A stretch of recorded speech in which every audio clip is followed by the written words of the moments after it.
সাপ নবীকে ভালোবাসছে।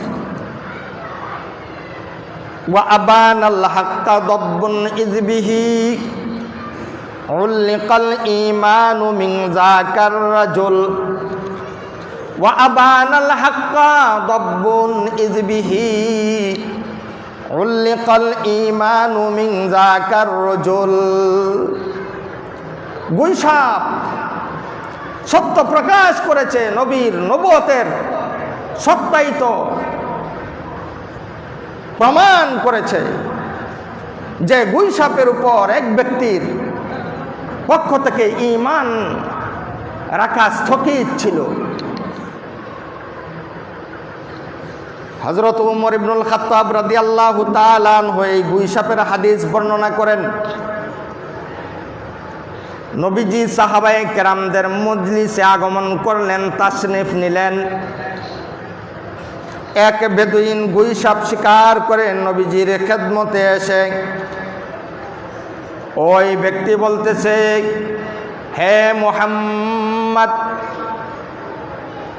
লাত উজ্জা মানাতের কসম করে আমি বলছি, ততক্ষণ পর্যন্ত রে মুহাম্মদ আমি তোমার উপর ঈমান আনতে পারি না, যতক্ষণ পর্যন্ত আমার হাতে থাকা ওই গুই সাপটা তোমার রিসালতের সাক্ষ্য প্রদান না করবে।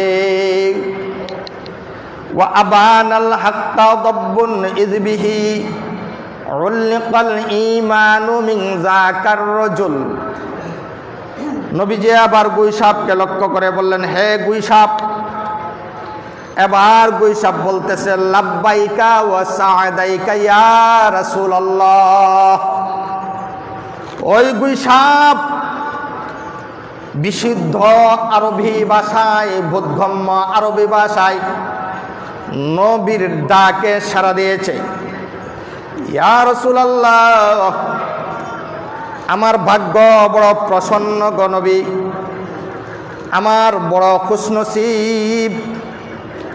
দীর্ঘদিন যাবৎ আমার অন্তরে আপনার দর্শন লালায়িত ছিল। আল্লাহ রব্বুল আলামিন আমার এই কামনা বাসনাটাকে কবুল করেছেন, বিদায় আপনার সাথে আমার সাক্ষাৎ।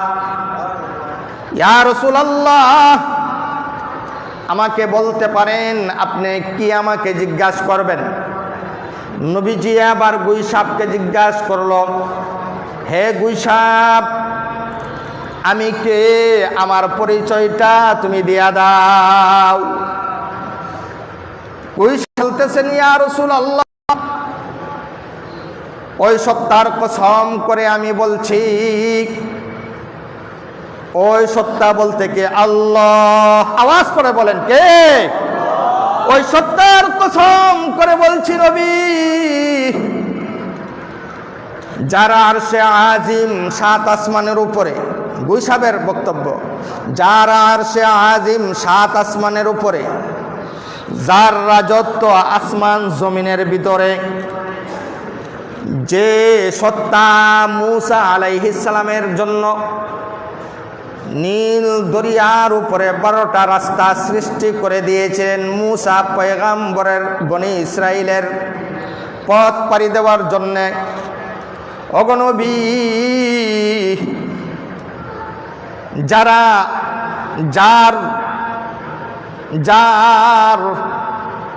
আপনার জান্নাতের ভিতরে যার শান্তি রয়েছে, আর জাহান্নামের ভিতরে যার শাস্তি আছে, ওই সত্তার কসম করে বলছি,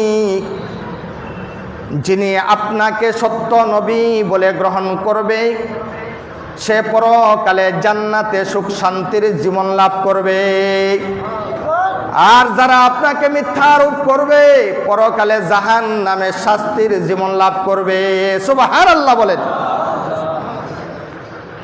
ইয়া রাসূলুল্লাহ, আমি আল্লাহর গোলাম, আমি আল্লাহর বান্দা, আমি আল্লাহ তাআলার ইবাদত করি, 24টা ঘন্টায় আল্লাহ পাকের ইবাদতে নিয়োজিত। সুবহানাল্লাহ।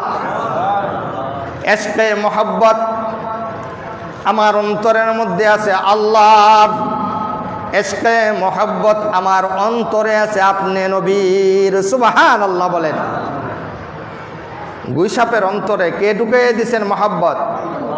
কার প্রতি মোহাব্বত? রাসূলের প্রতি মোহাব্বত।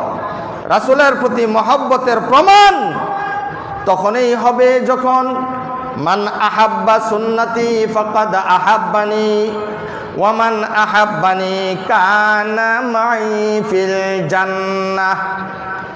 যে আমার সুন্নতের অনুসরণ করলো সে আমি নবীকে ভালোবাসলো, আর যে আমি নবীকে ভালোবাসলো সে আমি নবীর সাথে জান্নাতের ভিতরে বসবাস করবে।